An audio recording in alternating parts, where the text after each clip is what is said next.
इस खबर के प्रायोजक हैं रोशनी इलेक्ट्रॉनिक, चांदपट्टी शिव मंदिर के सामने। यहाँ उपलब्ध है LED TV, fridge, cooler, Godrej अलमारी, बैटरी, इन्वर्टर, स्टेबलाइजर, पंखा आदि इलेक्ट्रॉनिक के सभी सामान उचित दर पर उपलब्ध। शुरुआत से ही हमारे साथ बदतमीजी की, फिर मैंने इसे भोजन पे बुलाया, उस समय भी इसने बदतमीजी की। बस वो दोनों थे? वे ही दोनों थे।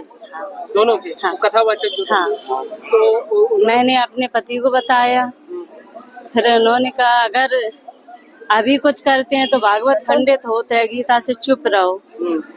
बस मैंने यही सोचा भागवत किसी तरह बच जाए, भागवत फिर भी खंडित ही हो गई। आप लोगों को कैसे पता चला था कि ये कौन किया? मुझे इस चीज से कोई मतलब ही नहीं था। हमने तो बुलाया, हम तो उन्हें पूजनीय समझ रहे थे, पूरा उनका सम्मान किया। मुझे इस चीज से मतलब नहीं था।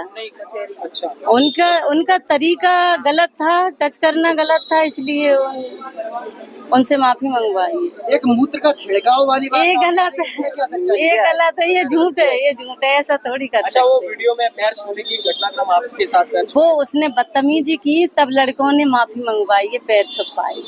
इसलिए क्या शुरुआत से पूरी घटना क्या है, सच्चाई कुछ जान सकते हैं क्या? सच्चाई यही है, उसका गलत इरादा, गलत टच करना, यही है सर। क्या नाम है आपका? मेरा नाम संत सिंह यादव है सर। संत सिंह, ये बताओ जरा मुझे। जी सर। तुम्हारे एक वीडियो वायरल हो रहा है जी जिसमें बाल काटे गए। जी। ये कहाँ की घटना है और पूरी बात क्या हुई? ये सर घटना है दानरपुर की। तो वहाँ हम भागवत करने गए, वहाँ से लोग, एक पाठक बाबा और एक साथ में पप्पू महाराज वहाँ के जो मंदिर के हैं, वो लोग आए, हमसे भागवत छटाए। हमारे जो मुख्य वक्ता है मुकुटमणि शास्त्री, उनके साथ मैं सहायकी करता हूँ।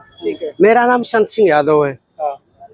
तो जब हम वहाँ गए तो चूंकि अछल्ला के पास का गांव है, तो वहाँ लोगों ने ये पूछा कि आप, पहला श्लोक हो गया, भागवत भी शुरू हो गई। शाम को उन लोगों ने पता लगाया होगा, तो वो बोले कहाँ के रहने वाले? तो हमने कहा हम रहने वाले तो कानपुर के हैं, ये अछल्ला भी हमको हो गई 20 साल रहते।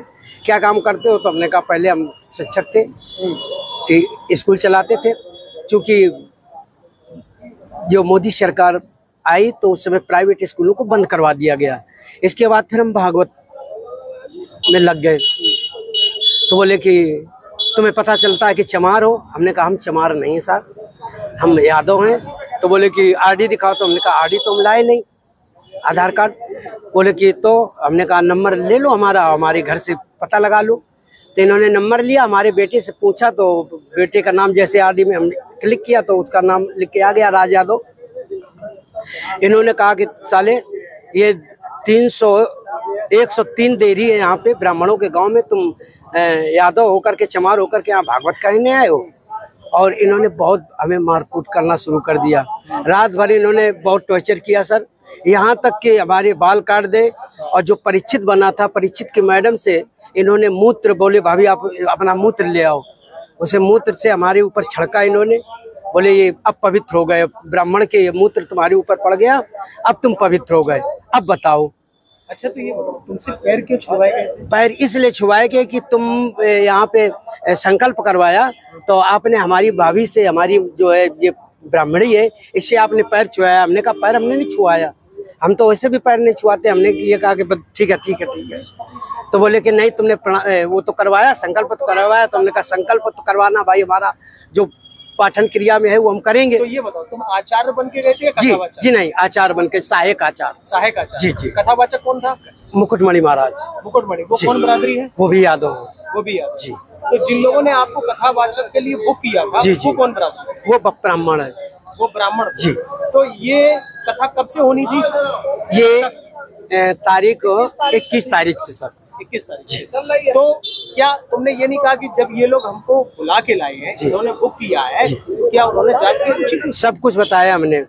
तो बोले कि ये लेके आए, लेकिन तुम्हारी हिम्मत कैसे पड़ गई कि ब्राह्मणों के गांव में आए? ब्राह्मणों के गांव में तुम गद्दी पे बैठे हो और मतलब अहिर होकर के, और तुम्हें तो चमार लोग बता रहे हैं। तुमने कहा सर चमार हम नहीं, हम यादव हैं।